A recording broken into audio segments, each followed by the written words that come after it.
Hello guys! Ayan, eto nga pala yung full video ng paggawa ko ng tortang talong na inalmusal namin. Ayan, so dito nga pala ako nag-ihaw guys. Ayan, mas mabilis.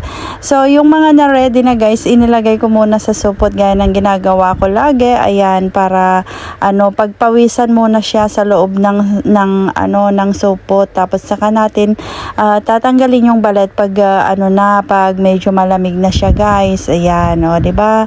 Ayan. Inisa-isa kong tanggalin yung mga balat niyan, guys. 'Di ba? Mahirap din kayong trabaho 'yan. Madaming proseso din ang paggawa ng tortang talong, 'di ba? Tapos preprituhin mo lang din kasama ng itlog. 'Di ba? Hindi na lang prinito yung itlog Pero para naman makapag-ulam tayo ng iba-ibang putahe ay ayun. Mag-ihaw, ilang proseso, inihaw tapos prinito pa, 'di ba?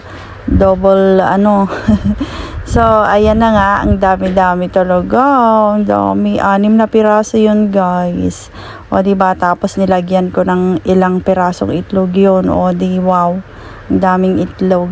So eto na nga, nabalatan ko na siya. 'Di ba? Lagyan na lang natin ng itlog yan mamaya. Ito binabati ko na yung itlog, tapos nandito na yung ready nating talong. Ito nga pala ay inihaw ko ng gabi, tapos kinabukasan ko na prinito guys. 'Di ba?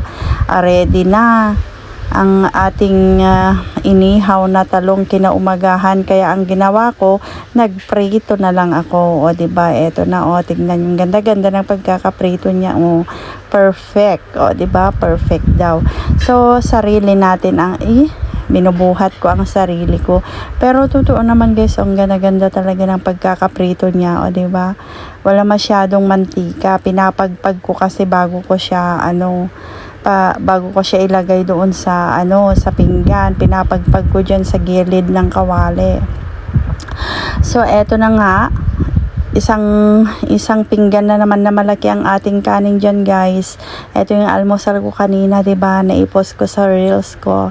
Ayan, syempre may kape ako diyan, tapos eto na yung ating torta, yun.